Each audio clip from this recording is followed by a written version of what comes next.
You're listening to the Comic Crusaders Podcast. I am your host, Al Mega, CEO of Comic Crusaders and Undercover Capes. In this show, I'm sitting down with creators from all walks of life to talk about inspiration, process, the lessons they've learned, and a whole lot more.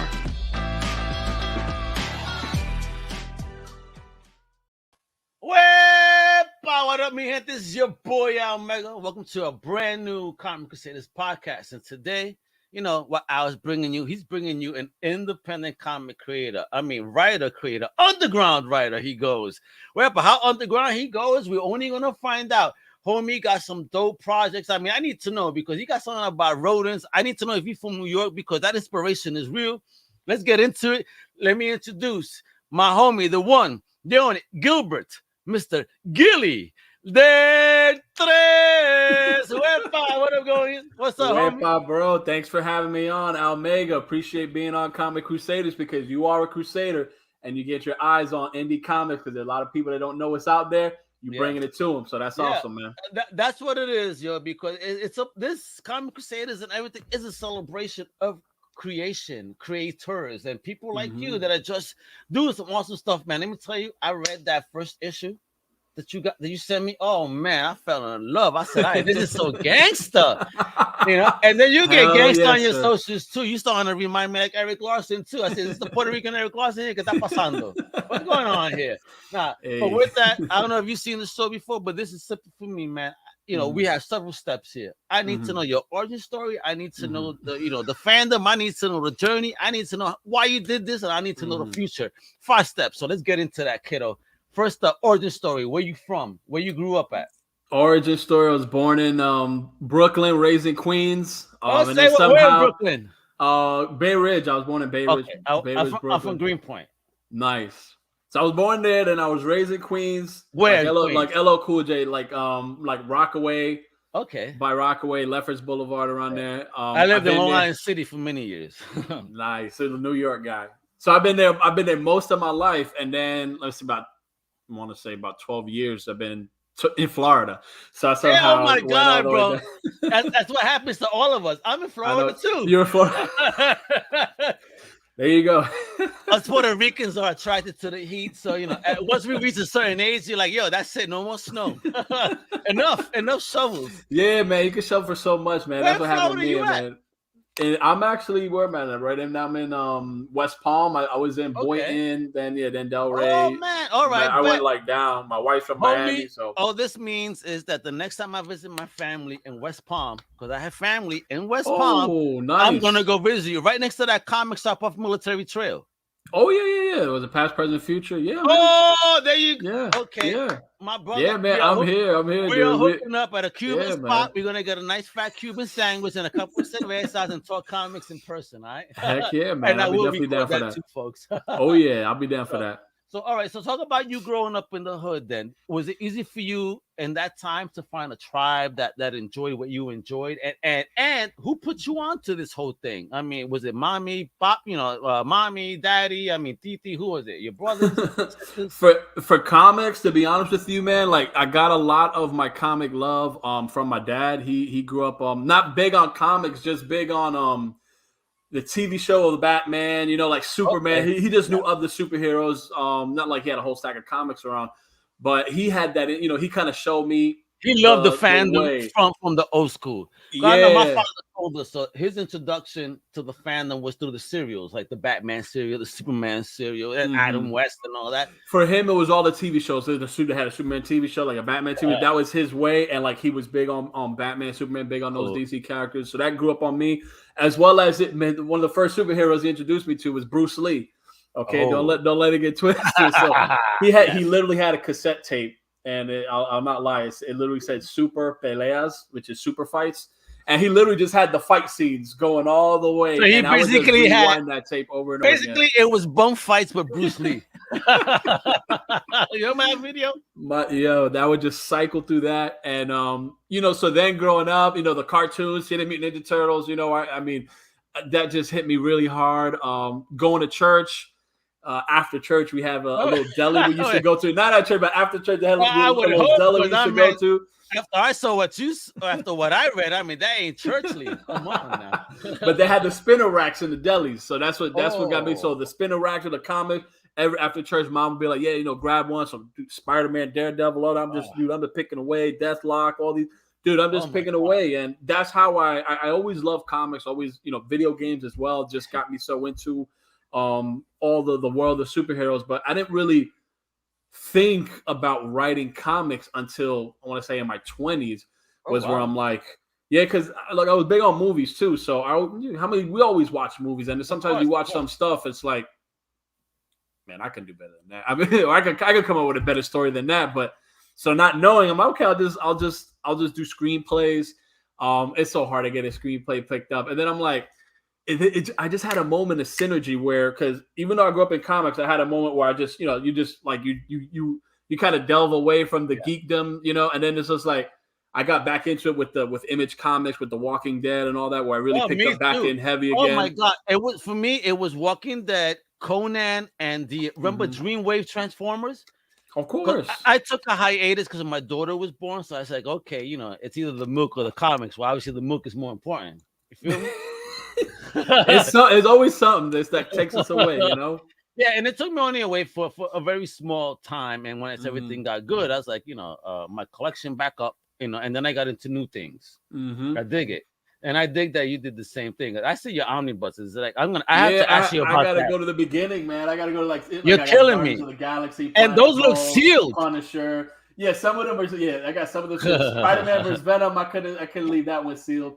Yeah, the Marvel first. That's tame. I showed it to my cousin. My cousin like, why are you so? I'm like, I showed him a picture of one on Reddit where like the whole wall to wall was just omnibuses. I'm like, I'm just getting in. It must have been my boy's room because he sent me. He lives in Jersey. Shout out to it, copy. That's how I call him. Cause he sent me a picture of his basement room. I mean, a video.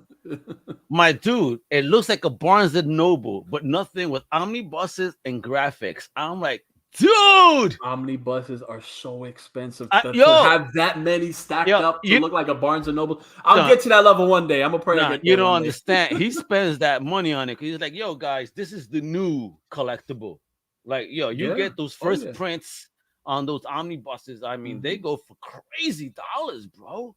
And that's the thing. The first printing, they'll be out, and then like some of them might not come back again. Some of them get reprinting, and that's what he says. That's what he says. I hate when they do a reprint because it devalues the first.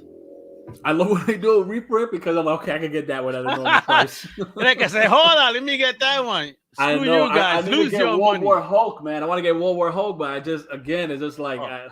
It's a Can you not please remind me of that? I had that like an issue format, buying it day and date. You know what I mean? Nice. I had the wildest collection, but life things happen, and you have to make decisions sometimes. You right? But that's why I say I thank God sometimes. Because like, I had something of value that would help my family, move forward. So it's good.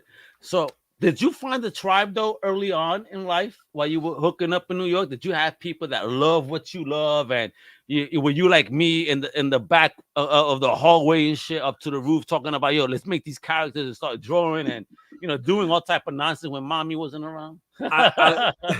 It's funny. There was a dude in church who legit could draw like Marvel. I couldn't believe it until he showed me some of his drawing. His name was Jamie. I love to connect with him again. I was so little, but I won't forget. I don't know if I was like 6 or 7 or something. He had me just say, I want something like this, like this, like this. And literally I was just telling him like this idea of a superhero. And he literally just, while I was going at it, he was just doing it. And he gave me that picture. And for the life of me, I don't know where that picture is. If I could find that picture, man, just to know what I was thinking back then. So my imagination was always percolating. My circle of friends, we loved, comics, video games, wrestling. I mean, we were in all type. We had that. Now it's also making comics. I never knew how to draw. I just didn't. I could, if I could copy something, like looking at it and I can copy it, but that's not like real drawing. And it wasn't until I'm like, okay, screenwriting ain't gonna work out. I'm like, and then that whole thing and then that whole comic boom hit me again when I got back into it, started collecting again because there was a disconnect, and then reading A Walking Dead and all that stuff. I'm like, some of these comics I'm reading, I'm like, I'm like, why didn't this light bulb go off when I was 12? Why didn't this light bulb go off when I was like 9? You know, like I didn't think of that. Like, and I'm just like, and I got into creating comic books, and I started with my first creator-owned comic, which was Under the Flesh. And I teamed up with an artist who is an amazing artist, found them like just randomly because I don't know how to find talent. Yes, I remember Under the Flesh actually. Holy shit! Okay, you do. Okay, so yes. you heard of, that was me. I did hear that. That was, yeah. Holy so shit. Under the Flesh. The cool thing with that was I don't know how I found his art. His name is JL, and he's just an amazing artist. And he got work with. As a matter of fact, Under the Flesh helped him get work into Marvel Comics. So he did a lot of cool stuff with Marvel, and his schedule was like getting kind of booked. So I never really finished that project. I'm looking to redo that with another artist. But the thing was, we were laying the foundation there with Under the Flesh, and I'm learning about crowdfunding. I'm learning about creating a comic. I'm learning like, dang, you know, like it's a grind. It's not easy trying to build up an audience, build up a platform. College, bro. It's a whole different type. I went through the hard knocks because there ain't no way to go to like make it. You just got to kind of do it, and that's what I'm doing. And the dream would one day be to like build a nice fandom where, you know, I can just eventually get the attention of maybe some of the higher ups, and maybe one day I can you know what? You're too humble. A Marvel story maybe. Or something. Stop saying maybe for sure, because again, I saw the book, so you're being massively humble right now. Because that book shit looks dope. I know it looks pretty good. Yeah, it's fire. So don't be so humble, man. You know, brush them shoulders off because you got something. Big ups to my creative team that's behind Under the Flesh. Boom, boom, boom. I got my artists on there. Oh, wait a minute. Hold on. I need to see that on a bigger. Epa, look at that, folks. Holy shit. Isn't that sexy? Just real quick, guys, there's something that's called a comic book, right? But this is a Gromic book. Why do I say Gromic? Grom, short for Galactic Rodents of Mayhem. And here's a normal comic book size, right? This is a normal traditional comic book size, right? Look at it side by side. Well, you're going on that Black Label size and shit. Man, I think we might be that size a little bit bigger. If you mentioned Conan, even bigger. Boom, check out. You know, I always used to love the old Conans, man, the magazine style. So I think we're kind of bigger than that. I think we're kind of bigger than that. You don't want me going to your house, bro. I'm gonna walk out with those books, bro, with those Conans. Yo, man, bro, the Conans again, the spinner racks. I would see them. I just go on the cover. I just grab them. Look. What is up with Puerto Ricans and Conan? Is it because he's brown and looks savage like we are? It could be that. A Conan story would be one I'd love to write. Maybe I can have it one day. But yeah, they got Conan. So, Marvel, let's put it out to the world. Marvel, Gilbert, got a story for you.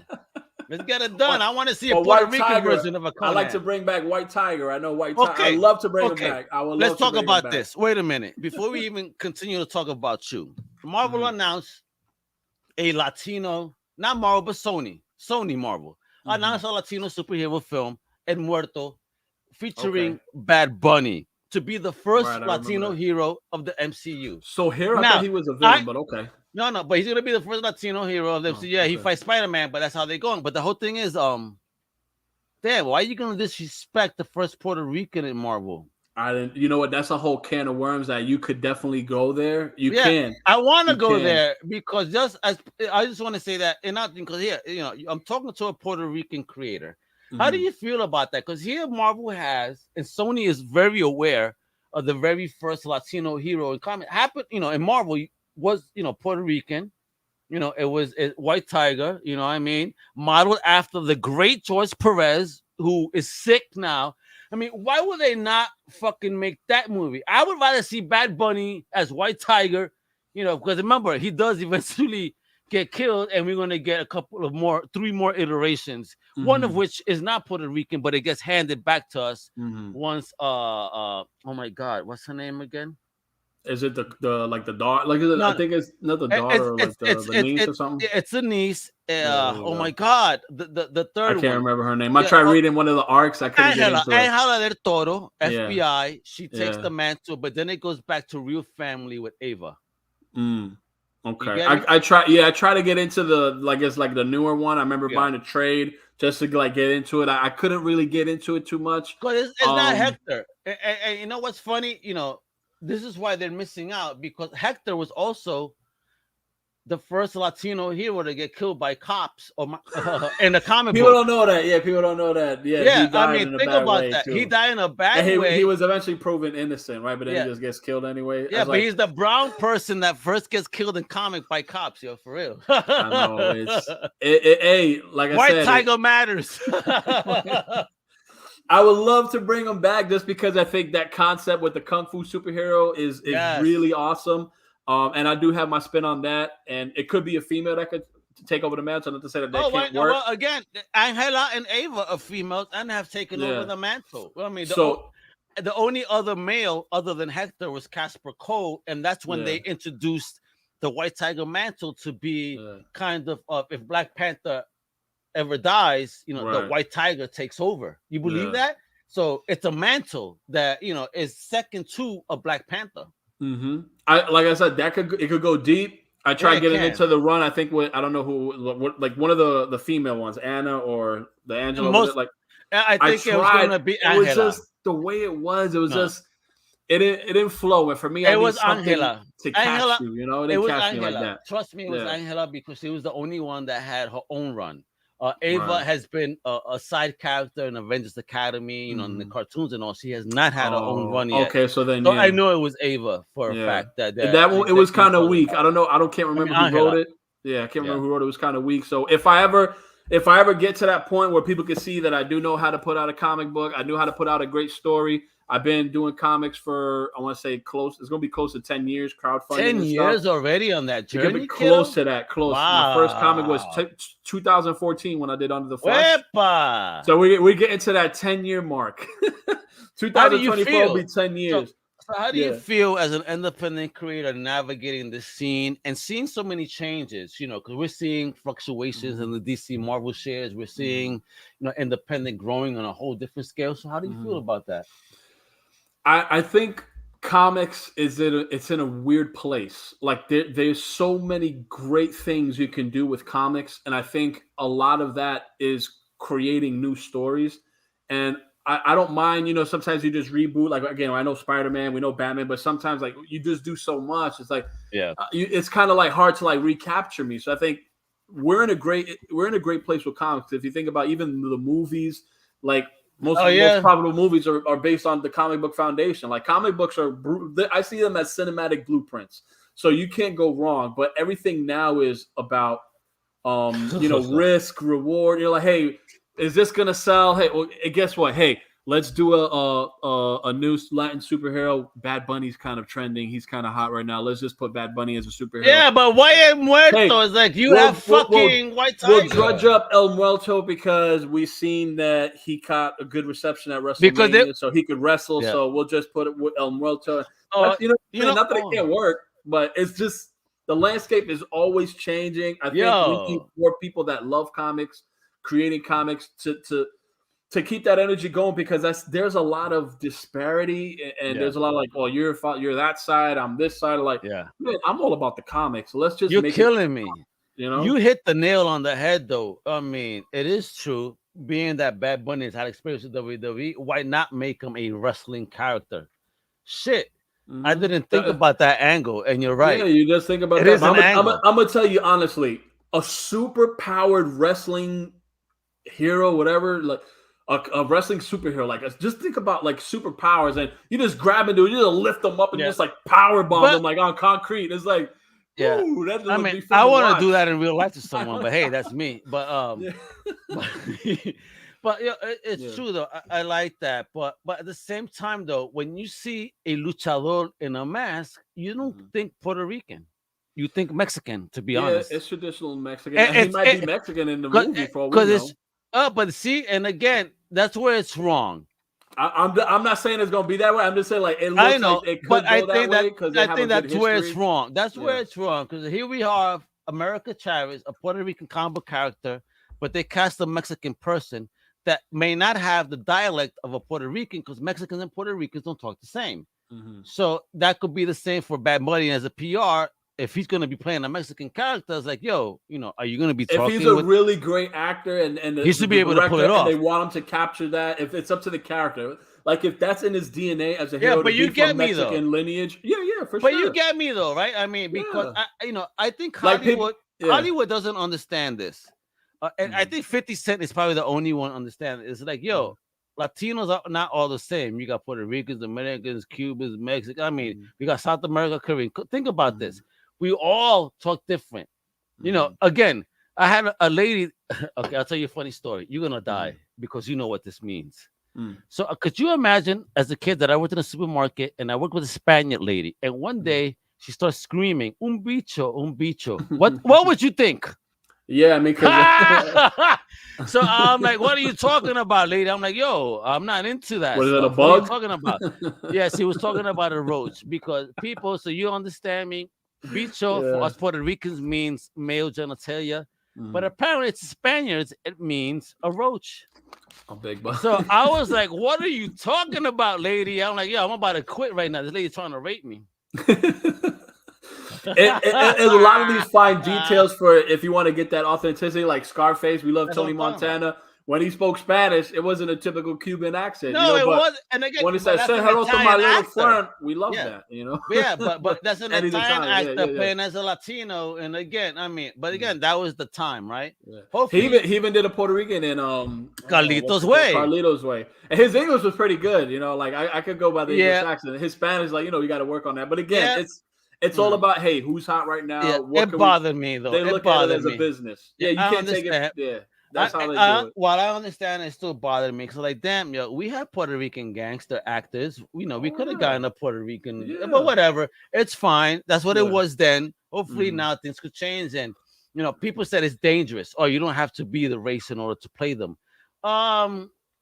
If you can't grab the nuances, it is dangerous. Yeah, you got to get it. You got to pay attention to detail. And again, it's how much authenticity you want. Again, a lot of this stuff is just, it's about the bottom dollar. Is that more than the actual story? Hey, we'll get this guy to just, phone it in, get some kind of script together. We'll do this together. Then will it hit though? Will it hit like Spider-Man No Way Home? Will it hit? Those kind of movies, like they get superhero movies could work. They just got to hit. There's a lot of movies. And your stuff is gonna hit. I'm gonna talk about where you want the direction to go. But before we do that, because now we're gonna really get into it. I really need to know who these rodents are and the family. So you sent me 2 videos. So folks, I'm gonna start off with the opening theme. Okay. Now, Gilly, you better not block me on YouTube because I showed this. All right. Understand that Comic Crusaders is doing this because we loving you. Good, man. You're good. So check it out, yo. This is the opening theme. Rock out right now, folks.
Yo, that was fun. Yo, bro. I know that's dope. bro, talk to me about that intro song before we go to the next video, because I know you got that opening crawl that I want to show too. So talk to me about the music. All right, so pretty much I wanted to do something fun when it came to comics. Did a lot of dark stuff, a lot of horror. Me and my buddy Sebastian like, hey, let's lighten it up. And Galactic Road of Mayhem were formed. We needed the animal. We got the capybara. And I'm like, okay, we're gonna need a theme song. I'm like, when I do the campaign, I'm like, I want a theme song. And for me, Teenage Mutant Ninja Turtles was it, the 86 series. I see your toys, bro, above your right shoulder. I mean, look at that collection. I'm jealous. I want those. I got such a soft spot for TMNT. So I'm like, I want to do something, but again, it's like I want to do something inspired by that, influenced by that, because TMNT was influenced by Star Wars, Ronin, Daredevil. Everything is inspiration, and so I wanted to do that. I'm like, and the song just came to me, and I wrote out the lyrics, and I teamed up. Hey! I wrote the lyrics out. I wrote the lyrics. Look at that, folks. He's not just a comic creator, but a songwriter.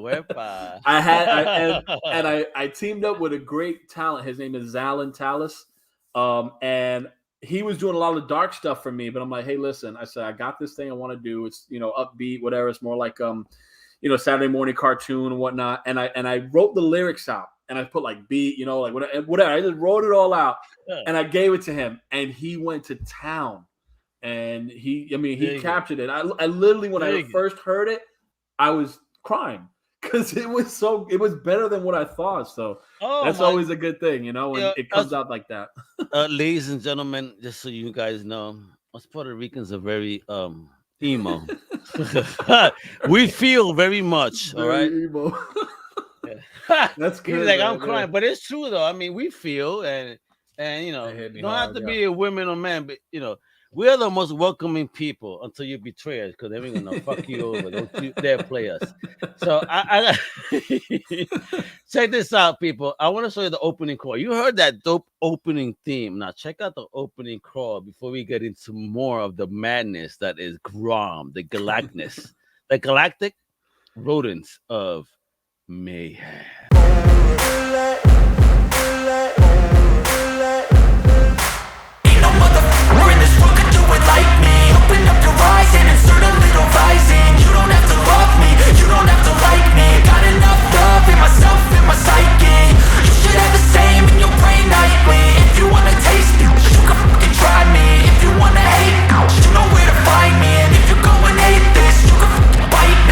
Cruising in my lane fast, call it high speed. I've been working hard, yeah, I've been working nightly. If you think you'll win, not likely. I be taking shots, yeah, cold-blooded, icy. Watching numbers grow is what I call sightseeing. In the front row, run it up when they hype me. The following grows, they know how to ignite me. Call me CEO, I've been running right, see.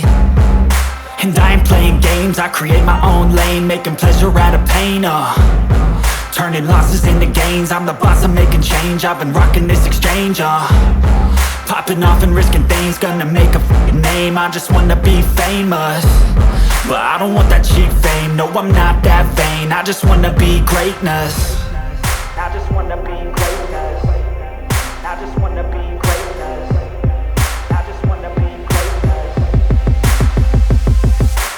Ain't no motherfucker in this world could do it like me. Open up your eyes and insert a little rising. You don't have to love me, you don't have to like me. Got enough love in myself, in my psyche. You should have the same in your brain nightly. If you wanna taste me, you can fucking try me. If you wanna hate, you know where to find me. And if you go and hate this, you can fucking bite me. Okay, I'm going off every chance I get. Well, so for those that can't read that fast, let me know. Give me a breakdown. What is the Galactic Rodents of Mayhem, aka Grom? Grom is literally my love letter to my childhood. Plain and simple. It's a love letter to my childhood. Video games, comic books, anime. It's in there. It's in there. Again, TMNT was a big inspiration. And I wanted to create something that gave you that joy, because we all know the power of nostalgia. Yes. So I'm like, I want to capture that in a bottle, but I want to divvy it out in a different way, because we all know TMNT had a ton of ripoffs at that time. We know. I want to do something that was in honor of that, but that when you actually got through the nitty gritty of it all, you're like, this is kind of different. I can see where the homage is. I can see where it's similar, but this is its own thing. So in a world of reboots and this and that, it's like, hey, listen, y'all want to do nostalgia reboots here and there? Hey, I want to give you something nostalgia driven, but in a fresh, a fresh brand that is Galactic Rodents of Mayhem. And we had to get the animal down. And credit to Sebastian, my artist, because I'm like, hey, what are we doing? Like lizards? I'm like, I don't know. Like, what do we do? He's like, he instantly said capybaras. I'm like, cappy what? He's like, yeah, I don't know what the heck a capybara was. I'd be honest. Yeah, I'm in New York. We have rats and mice. I mean, what are you talking about? We have huge ass rats that are capybara size. But ain't that the truth, bro? I seen rats the size of cats when I lived in New York, my brother. I didn't know what a capybara was. He sold me on this. He said they're the most chill animal in the world. He said they get along with all animal species, even crocodiles. What? Said, are you kidding me? So crocodiles won't eat them because they're boys. They're chill, man. So I had to literally Google and I saw like a bunch of pictures of like the capybaras just chilling with crocodiles. I'm like, what? I'm like, that there. I'm like, it's capybaras. No. At the end of the day, they must have a certain smell to them, because if a crocodile ain't going after them, but they rather go after humans, there must be a smell to them. It's a respect thing. That's what I like to think. That's what I like to think. Because the moment he told me that, like everything came together. The names came together. The plot, the script. It was like everything came together once it was capybaras. These crocodiles ain't fucking out with these cats, bro. All right, I get it. You can't go wrong. And then they're in South America, which is even cool if you want to go through the culturally diverse thing. Like they're in South America, which is even cool. They're big. Japan loves them. Everyone loves them. Like when people like the people who know what capybaras are, that's why they're extremely gangster. They're the largest rodent in the world. Bigger than them rats in New York. They're large. I'm good. You can ride them like horses, bro. I'm not that big, but they're big though. I'm riding a capybara. Hey! One day I'm gonna own one or two. But they're and not only that, they actually swim underwater. They can hold their breath for up to 5 minutes underwater. 5. I'm like, are you kidding me? I'm like, I'm just starting to write the story. I'm ashamed as a Puerto Rican. I can't even swim, bro. I mean, I'll go in the water. I would be scared. I can hold my breath, but I can't swim. I mean, after 5 minutes, I'm dead. But that was it, man. That was the inspiration. I got to writing the script down, and I got a great team. The colorist, Tiago Barca, he's just amazing. This guy, I mean, look at this. Big two quality right here. If we look through the book, I'll just stop on a random page. Bro. You know what I'm saying? What are you doing? Oh my God! Look at those colors. Another random page. You know what I mean? Lettering. So talk about that. What was the journey like of you creating? I mean, you're talking about, you did all this stuff, but did you get any formal education in publication, and doing this? I went to school. I went to college for English. So I went to film school, New York Film Academy for about. You went to NYFA? Get out of here. I went there for 6 months. 6 months. What, did you graduate? I didn't finish, man. I had a big story on that. I didn't finish, man. Here's the thing. Most of the students there, when I went to New York Film Academy, it was just popping off. A lot of the students were international students from different countries that have what we call in Spanish billetes. They have a lot of money. So I hear you, bro. So when it's time to shoot, they had chavo, bro. They had the money, and I'm I come from that, but I was able to get in there. But what happened was, when it comes to shoot my films, I'm hauling everyone to Queens because I want to shoot around my way.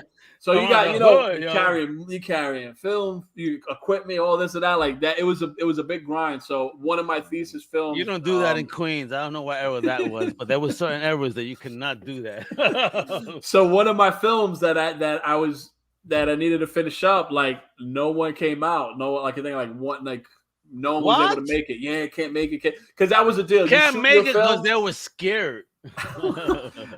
It's like. You have your film, and the thing is, like, when it's time to do your film, you cycle between crews. So their crew on your film, and then just how it goes. It rotates. When it came to me, I'm not shooting in the city because everyone's in the city. I'm shooting in Queens. So it's like, okay, guys, let's meet. I'm gonna come to the city here. We'll meet up.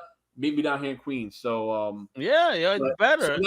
So that didn't work out. So but I know filmmaking. I know storytelling. Yeah, Gilbert, I would have been there like an hour early. You would have been there. You're already here. Like, yep. My dad was like, "I'll do it." My dad was like, "I'll do it. I'll hold the camera. I'll hold this. We'll call it. Get all the family together." I'm like, "Man, don't worry." Shout I out was to crushed. Papi Deltrez, bro. That hit me hard. I was really crushed there. So then I didn't go back. If I knew what I knew now, why do you think that happened, though? Why do you think that happened in the way that it happened? I think it happened because it had to happen for me to just go through what I went through to just make this story be who I am. But it was just God giving you, this is your check, and you got to do it this way. At the time, I was just upset because I'm like, man, I was on a good roll. I had like 4 or 5 films done. I was, they were pretty good.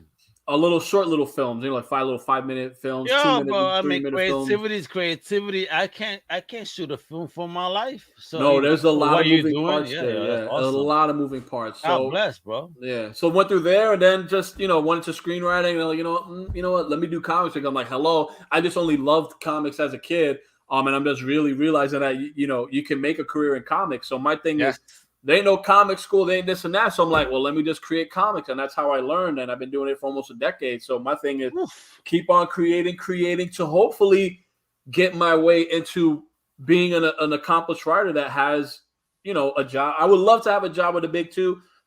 Because again, I'm seeing a lot of stories and they're not all of them. What I'm saying, there's a lot of stories that are written by like the same, group of writers. I know, yes. And it's like you got one writer doing like 20 different stories across DC, Marvel, Amazon. You're getting cool. One take, one more narrative. Power to them. More power to them. Like I said, that's great. But I'm saying there's other creators that are grinding in the trenches that are showing, hey, you can trust me. Give me I ain't asking for your A-list character. I ain't asking for your B-list character. I said, give me your D-list. White Tiger. I'll do something with that. Give me your Gilly will take White Tiger. I love Deathlock too when you brought him up because, when you brought that up, the first thing that I thought of is like, maybe you are aware because you are Puerto Rican, but that first appearance of Deathlock is also George Perez's first work for Marvel. I didn't know that. Wow. What? Hold on one second. I didn't know that. Yeah. Hold on one second. You have it? That's my promise, bro. You gonna break it out? Right now, mentally. Because there was no way I could not have this in my collection. Oh, that's dope, man. Holy The first appearance of Deathlock. And now, the only reason I bought this, bro, there was a Deathlock cosplayer, and I saw the book. Oh, wow. And I walked away. It was a great deal.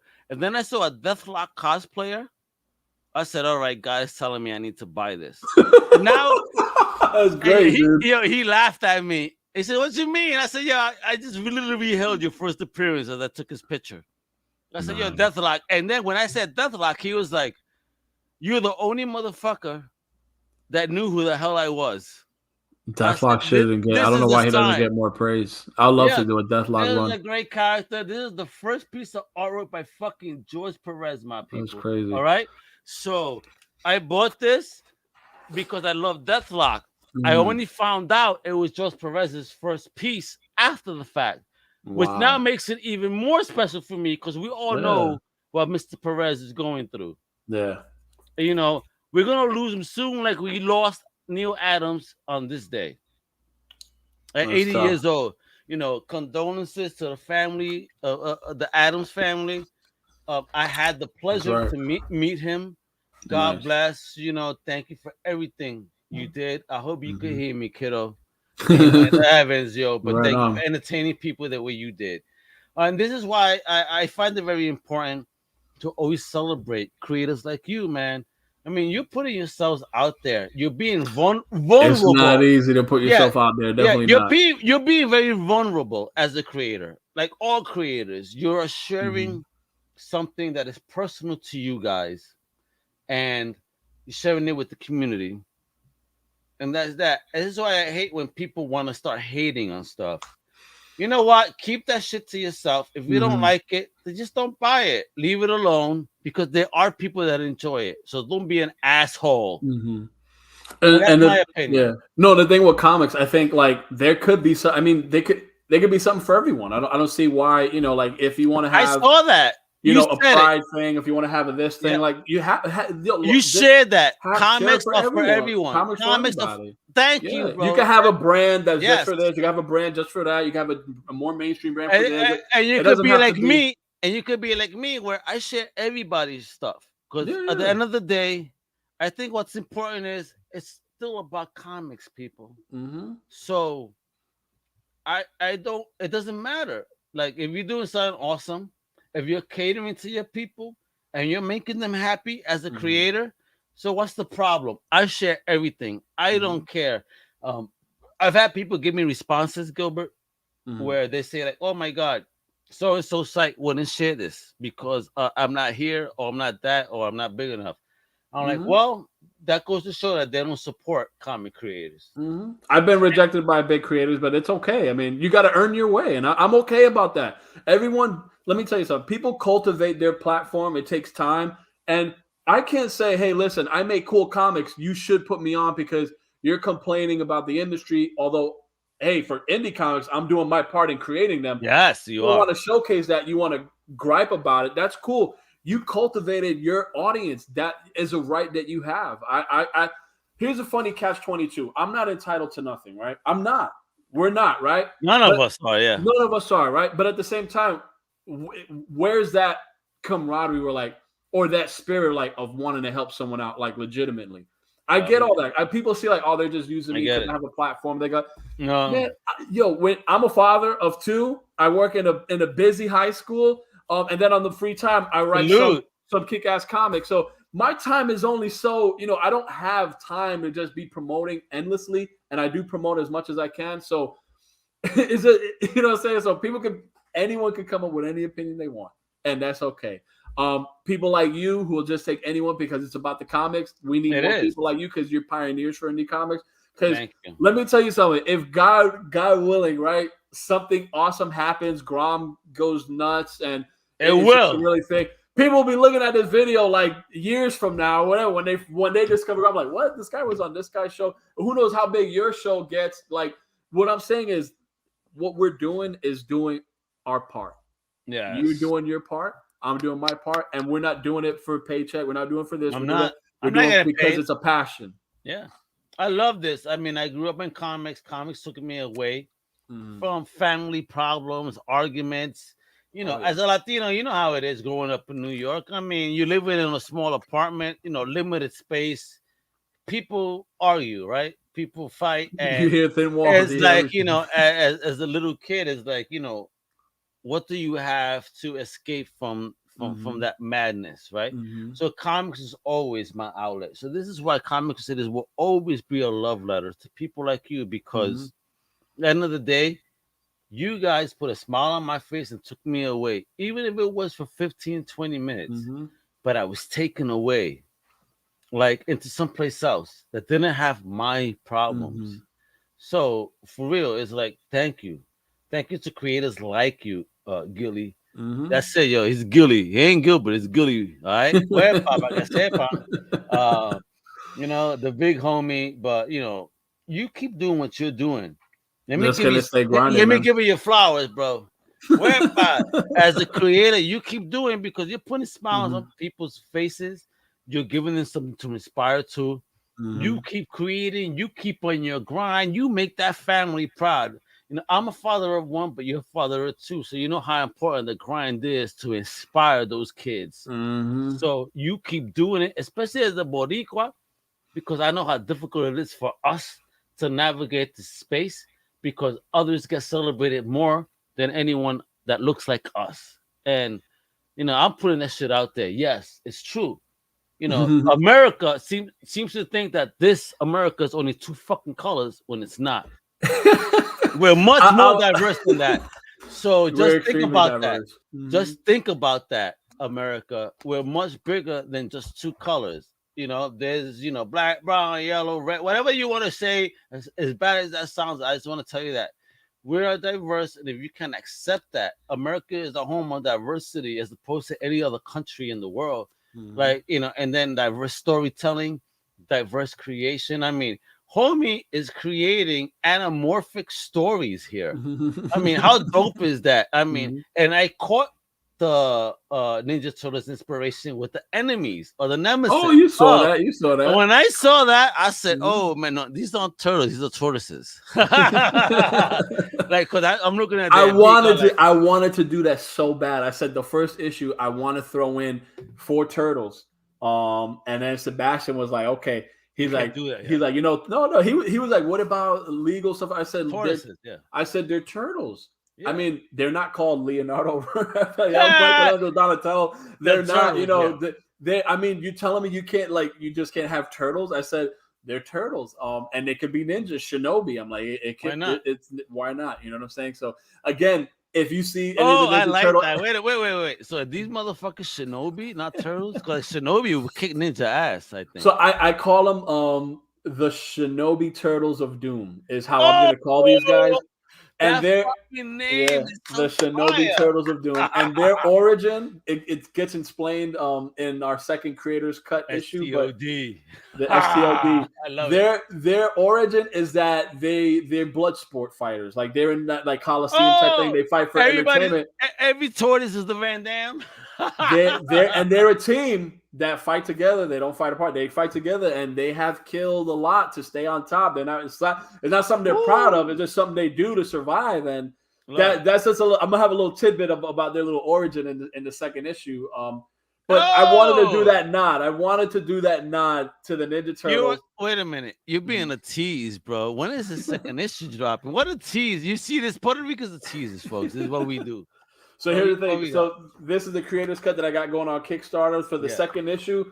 I have what's called a Grom Bite. So you got the main story, which you read, and then after that, you're gonna have a little filler, right? I don't know if you ever read anime. Yes, I read the filler. We got little fillers, right? So there's the filler, right? It's a little 3-page story of how they got there. So every issue will have like a little filler, and the next filler is gonna be a little tidbit on the Shinobi Turtles because I love those guys.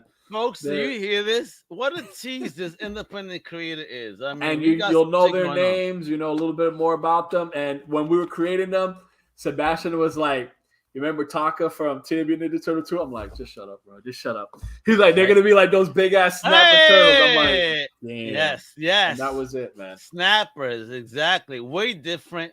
So no one can say anything. No, there's not. And we have a variant cover in the second issue campaign going on now. There's a variant cover. It's going on right now.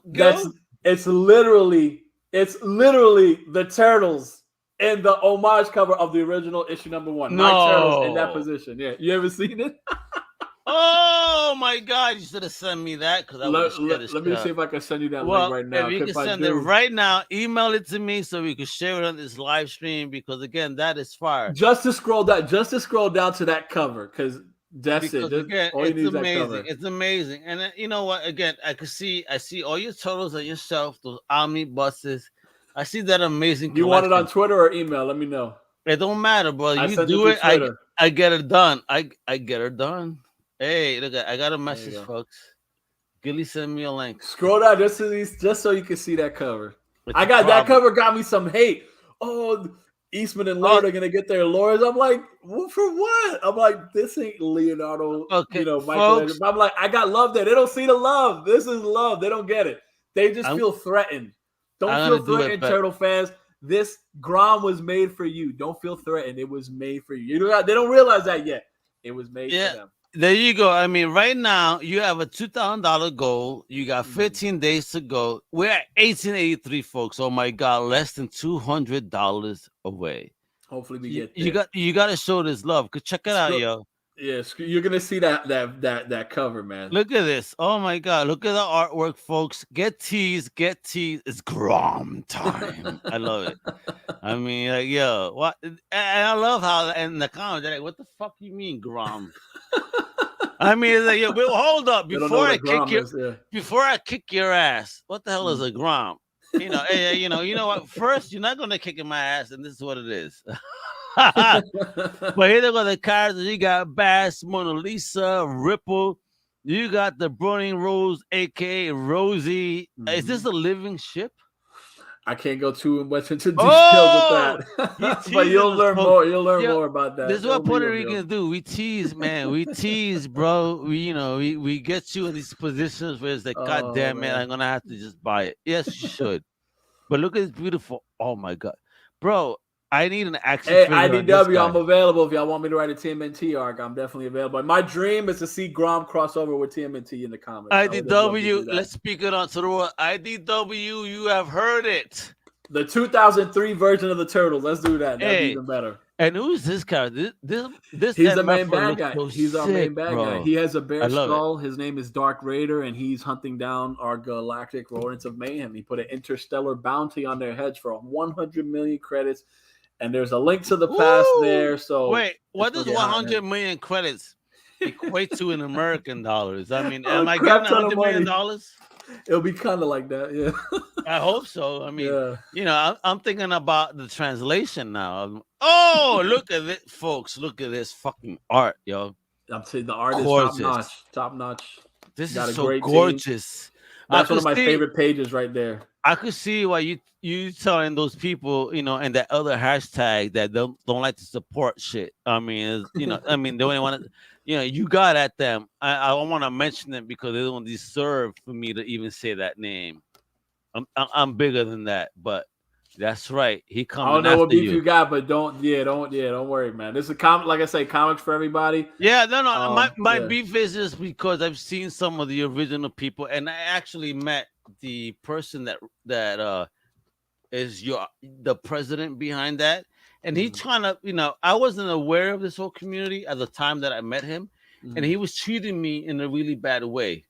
So it's like, and I said to him live, like, fuck you, bro. Why you treating me like this? I don't know nothing about your stupid community. I'm just talking to you because I seen what you did in the past. Right. So at the end of the day, it's like, fuck off, like, don't get at me. I appreciated your artistry, but now that you shitted on me, for real. There you go. That's the cover. Tell me that cover ain't badass. Oh my God. Oh my God. That's the TMNT homage cover right there. Bro. This shit is so fucking killer. Look at these guys. Bro. Oh my God, yo, I love it. This is why I love talking to independent creators. Like, they create the craziest. Oh my, look how sexy those books look. I'm telling you, that cover is fire.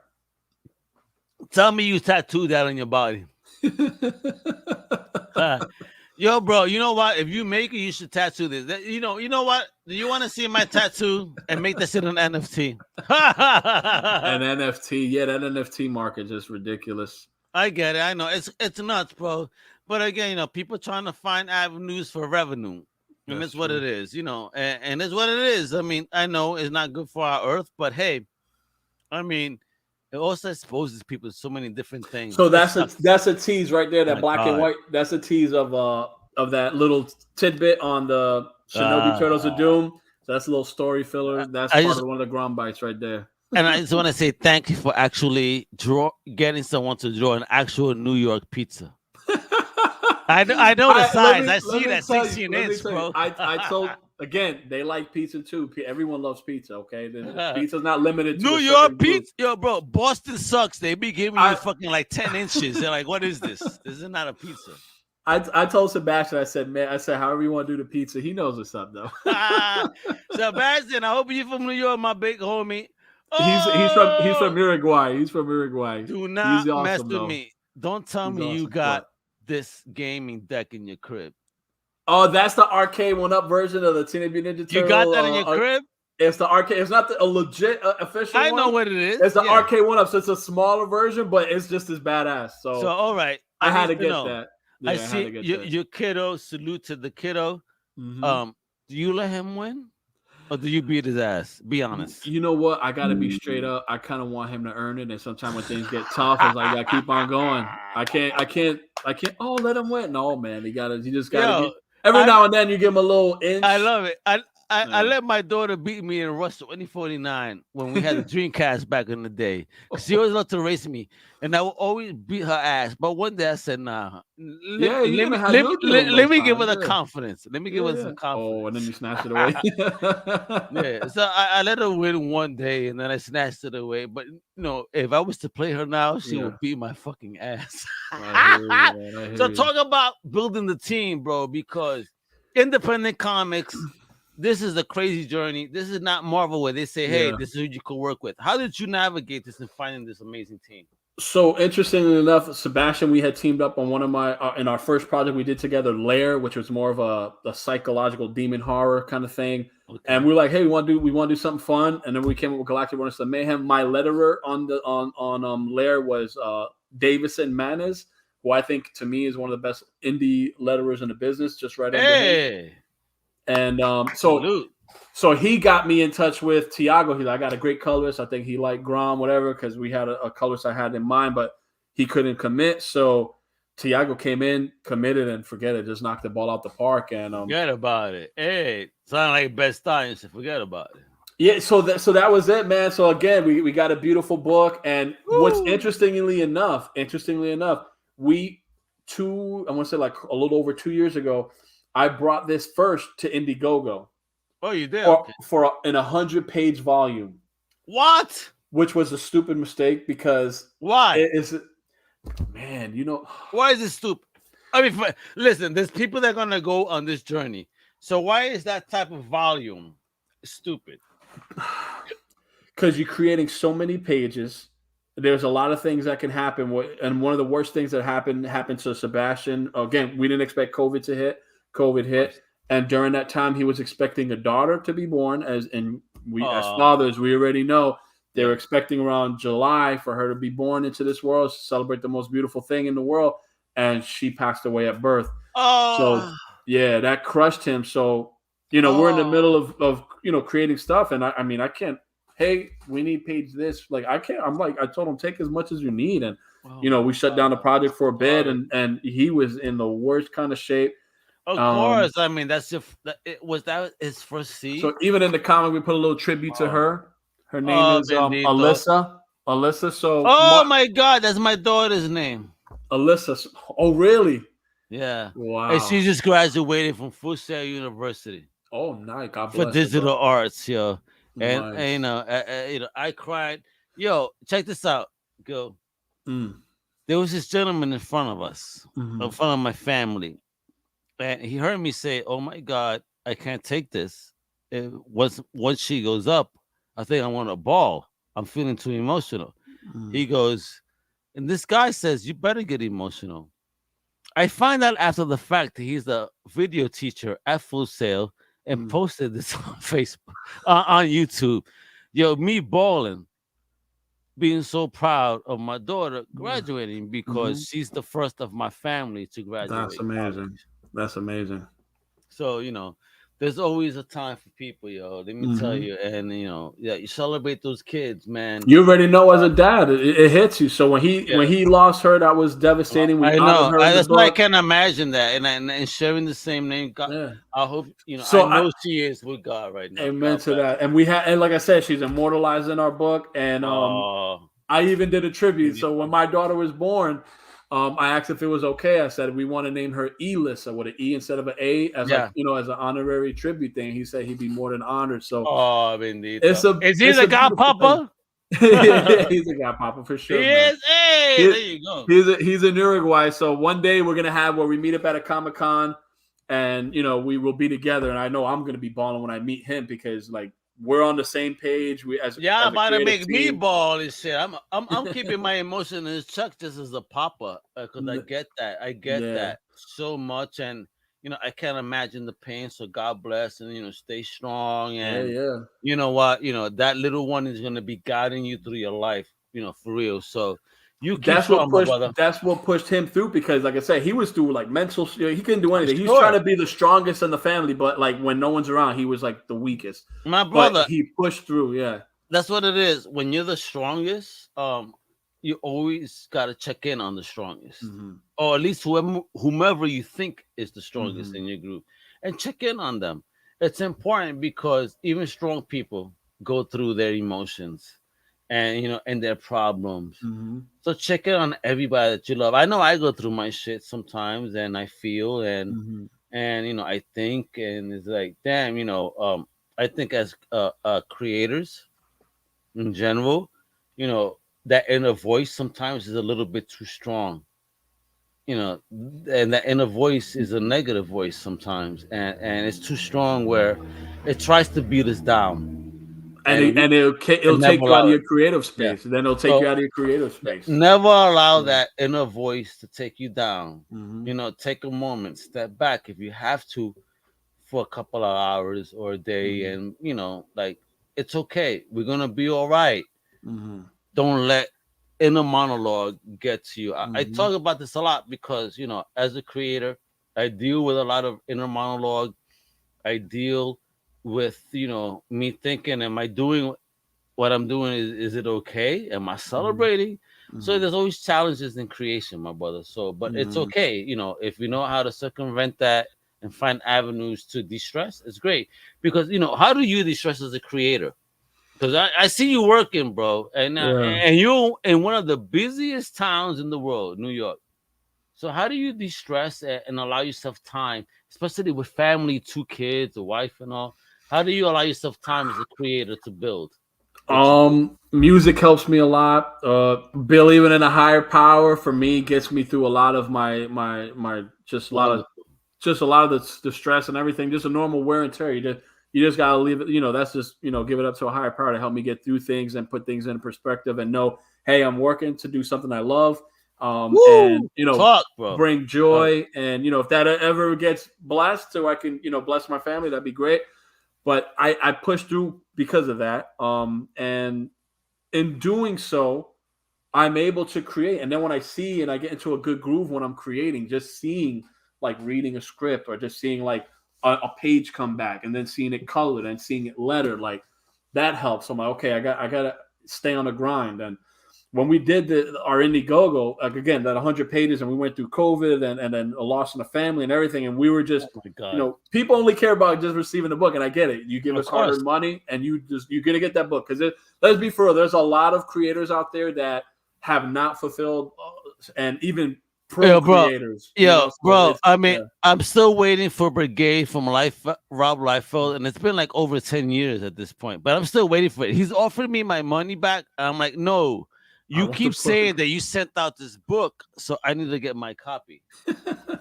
Fulfillment is a big deal, man. I'm not seeing Yeah. one picture of this fucking book online. So when people support me, I really appreciate it. I know it takes the time to get that fandom and get that audience going. So when we were doing, that 100-something pages, is just so much stress, but we finally finished it. And then I'm like, let me just bring it out in episodic form on Kickstarter because I haven't done it on Kickstarter to catch up with the main story, and then we'll put them on both platforms in episodic content. But I know that I think I deduced that group you don't want to name. Yeah, I think I deduced. Is that CG? Yeah, but I don't want to kind of name them because because there's certain people there. It's just, I mean, the energy is negative that I've seen. At least we've been attacked by them. I've not received any apologies. We're not here to bash anyone. Yeah. We're here to celebrate creation. That's it. Yeah. So all we ask is don't be a dick at the end of the day, or an asshole, and just create things that people enjoy. Stop bashing stuff just because you don't like it. Guess what? Somebody else does. And everybody else, don't force people to like things that you like. It's okay if they don't like it. You know what I mean? There's room for everything and everyone. So just stop the nonsense. Yeah. That was one thing. I'll give you my little what I've learned. Because I wanted to grow my brand or grow my audience, so to speak. So I noticed that was like something that was trending. I don't know if it was 3 years ago, whatever. Yeah, it was a big thing. And I lost a lot of good people because of that, because they don't understand me.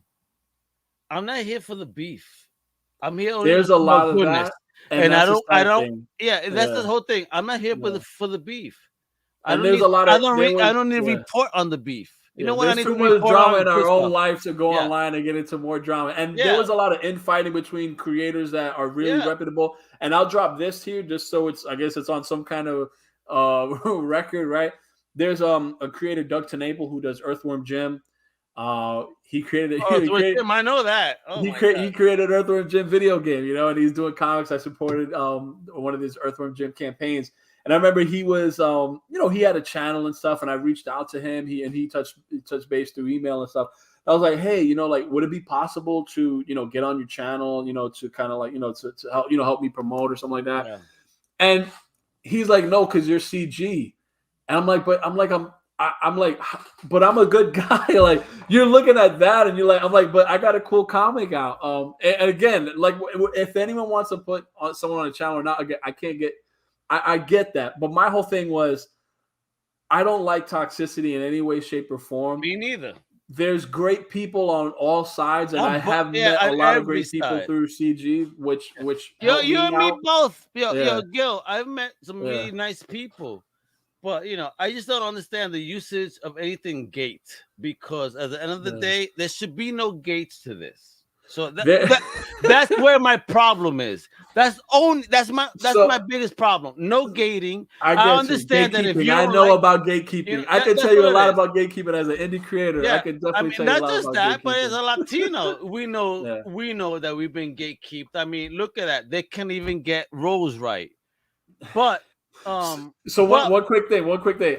Just like you said, me promoting my comics, I'm never like, hey, I'm a Puerto Rican, I'm underrepresented. I don't like using those words. Yeah. It's just because it doesn't sit right with me. It just feels iffy. I can't promote that way because it feels iffy. And I know a lot of people promote, hey, first this superhero, hey, first that superhero, hey, first, I can't. I'm gonna just give you one little tidbit.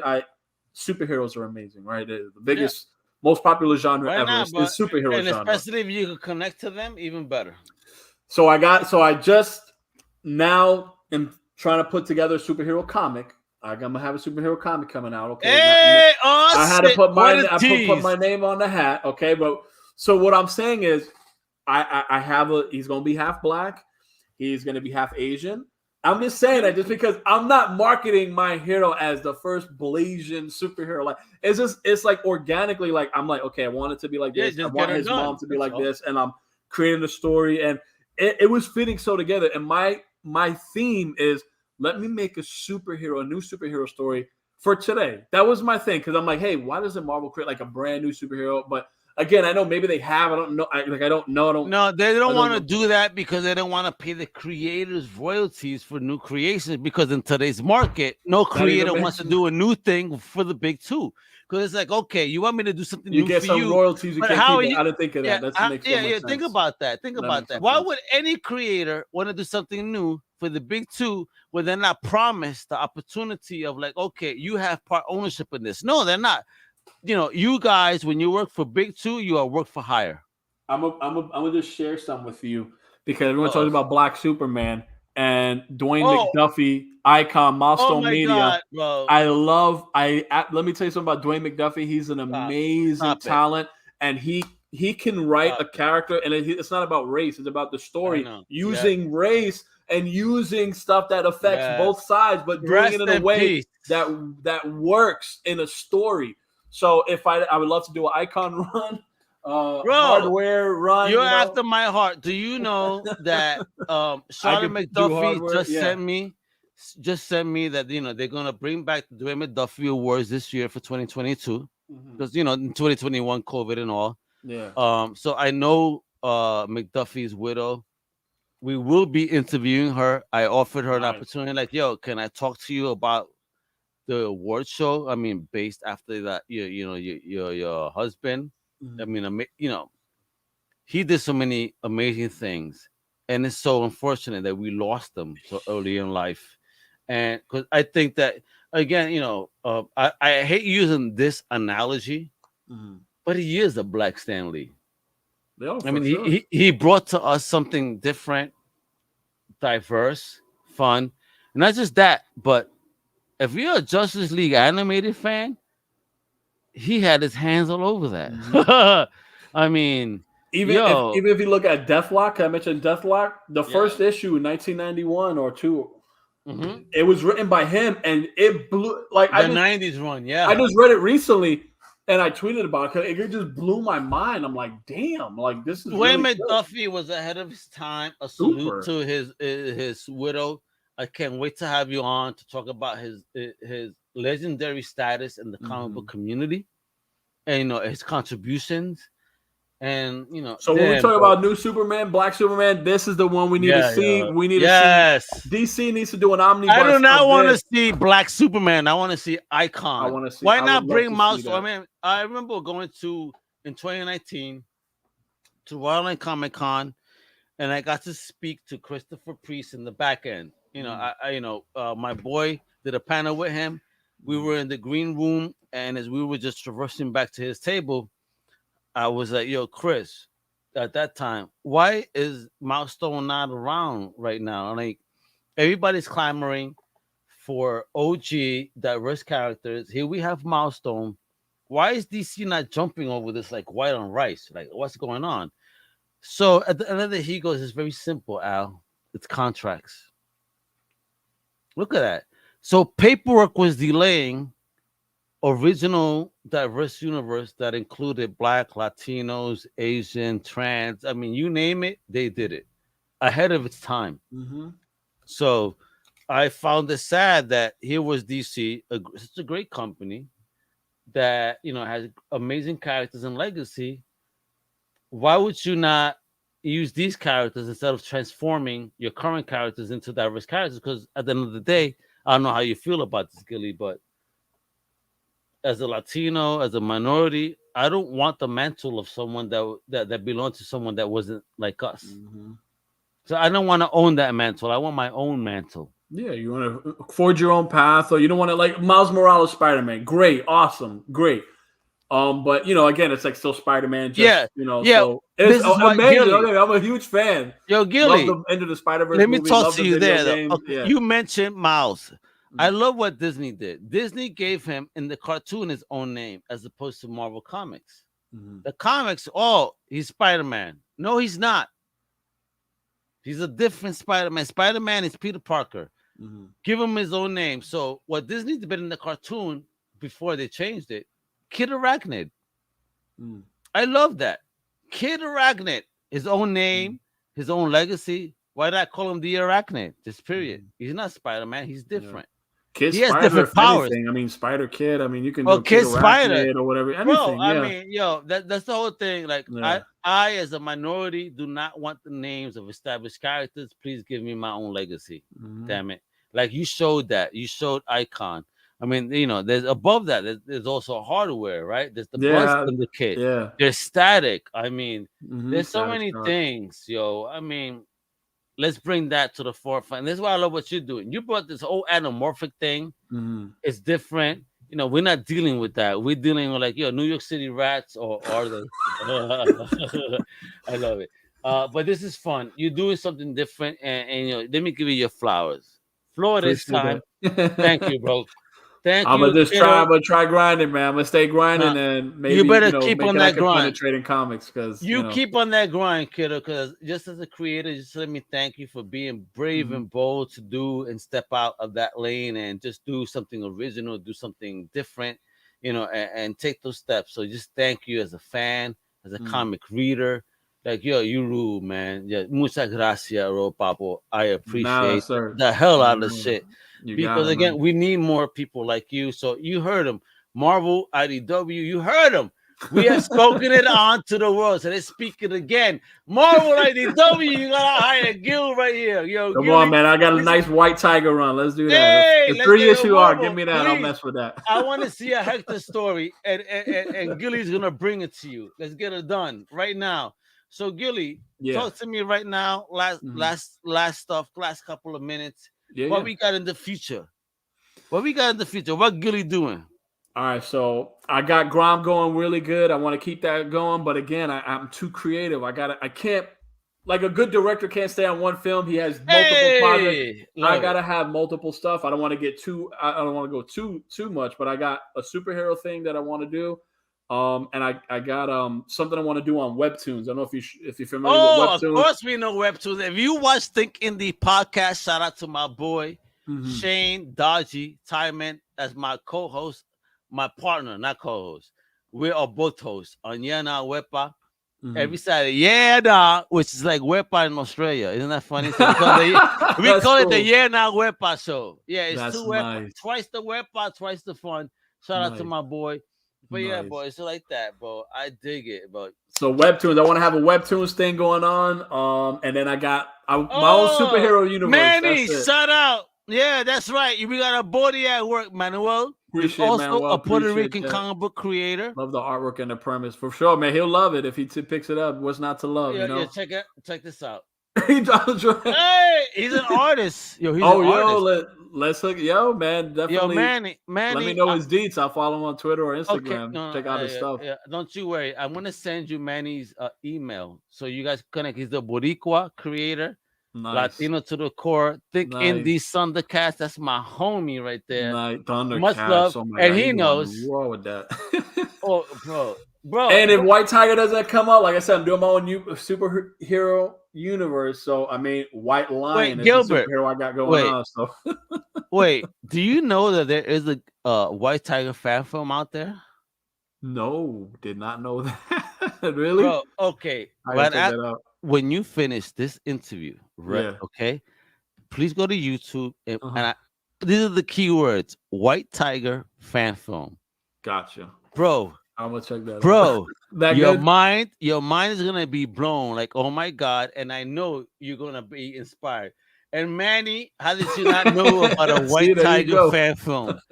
Are you kidding me, kiddo? As a PR, you gotta be up on. I didn't know that, White Tiger, kiddo. I mean, that's one of our only big heroes, to be honest. You know, whether it's Hector, Angela, or Ava. I don't count Casper Cole because Casper is not Puerto Rican. When they wrote that story, they decided to give the mantle to an African American, kind of taking our only hero away for a moment. You know, no hate on that. Cool, because I know that a lot of us, I don't know, especially me, you know, I have African American, not African traits, not African American, African traits in my family. But you know, at the end of the day, this is still ours. So please allow us to keep ours. If not, we'll just create something new. I'll be behind that. Well, if we have to create something new, then you know, I know that Gilly's gonna create the best Puerto Rican character ever. I would. And like I said, if White Tiger doesn't pan out, I already got White Lion already. Oh, that's got my thing going on. So hey, White Lion, bring it, El Leon, bro. If you need El Leon to beat up a Puerto Rican, you know, I always tell people I could play a good dead Puerto Rican. I'm not the great actor, but I could play dead. I got dead. You know, hey, beat me up. Hey, toma, me muero. Ahí está. All right. Oh my God. So now, but bro, you've been awesome. So, you know, last question. Yeah. In this journey that you've had thus far, what has been the greatest obstacle that you overcame and defeated and make it into a positive? Wow. In comics, just forget about the outside noise.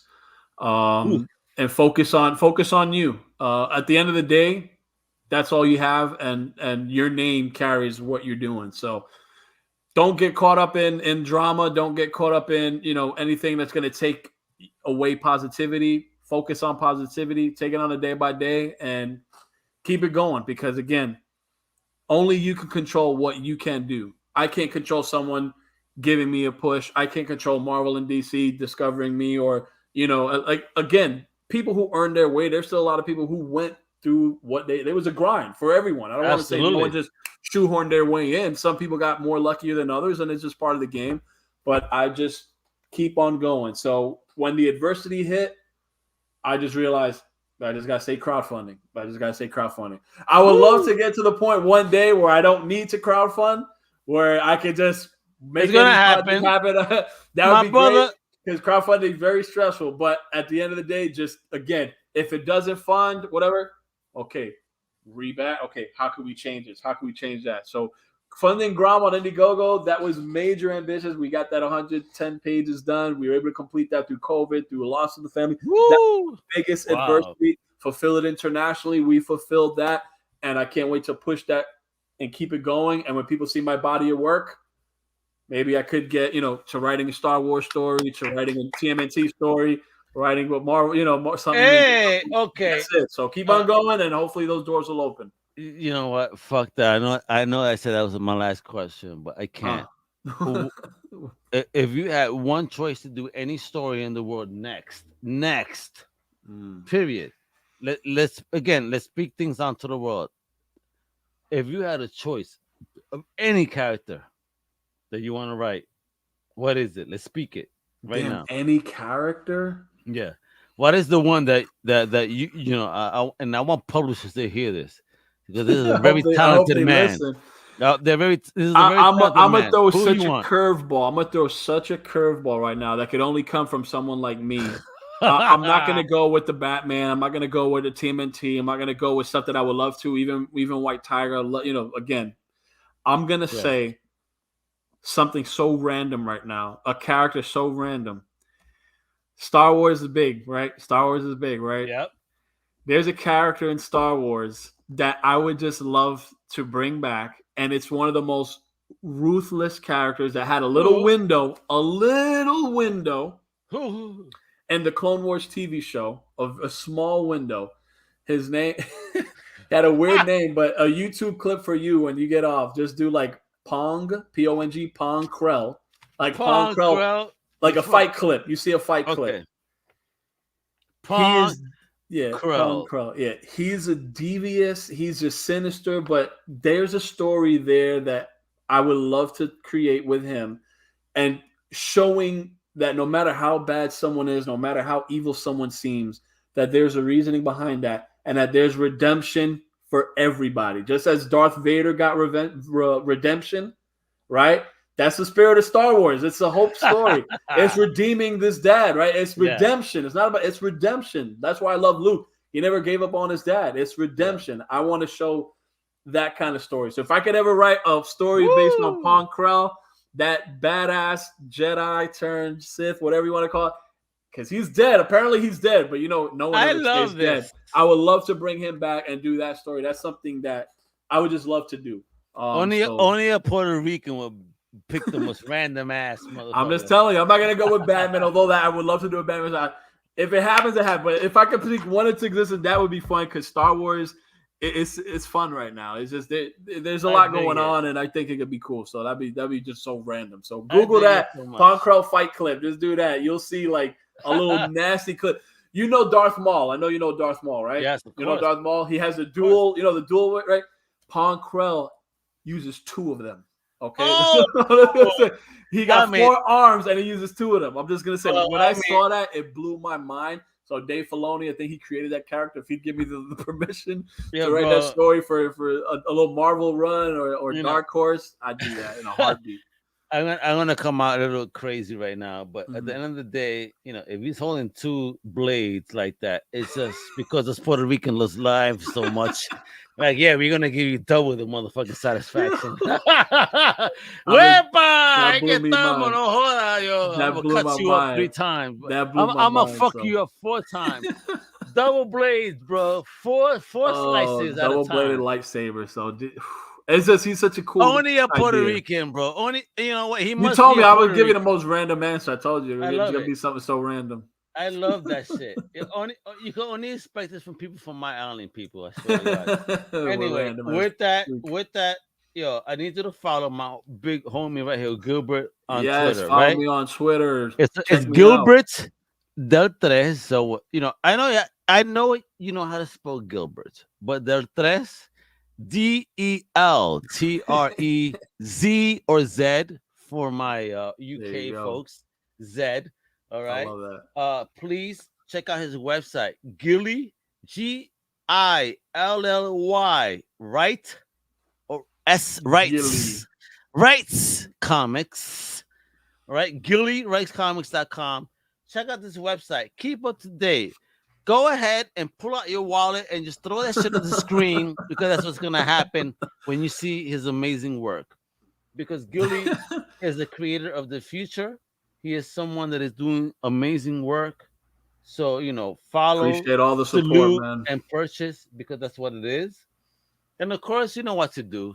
My outro tells you Comic Crusaders, but of course, I need you to follow my extended family on Undercover Capes, right? You know why, folks? Because they got Outside the Panels, Definitive Crusade, No Price Podcast, Sloppy Spoilers. Then, go visit Comic Crew for like Comic Crusaders Podcast, where you see come on Gilly down and right follow now. Comic Crusaders. Yeah, man. Like, take care of us, yo, because we're here celebrating amazing creators like Gilly. I mean, look at that collection behind them. Like, you better never invite me to his house because I'm going to give him something to make him sleep so I could take half of it. I got Grom right over there. I got a frame Grom. Oh! Right there. I got to frame my own stuff. Don't you, bro, I think that's what we do. This shit that we enjoy, we're gonna just put it out there. So, that's what it is. But for real, yo, if you like everything that's going on here, please visit our family Undercover Capes. Feel free to follow me everywhere. Like, I'm on TikTok, Instagram, Twitter, Facebook at The Real Almega. All right. Just show the love. We got awesome stuff coming out during the week, just like this. So, please check it out. Galactic Rodents of Mayhem. Geek out, guys. Appreciate it. Fuego. So, with that, I'm Almega with the amazing Gilbert Deltrez. 2 Puerto Rocks just making shit happen. That's what we do. Epa. And with that, thank you for tuning in on La Próxima. You know what I'm about to say, right? 1, 2, 3. Epa! La Próxima! Later, my people. Thank you for listening to the Comic Crusaders Podcast. If you like the content, please subscribe and turn on notifications. Also, please visit comiccrusaders.shop and our extended podcast family over at undercovercapes.com. And also, make sure to download the Comic Crusaders app on the Google Play Store today.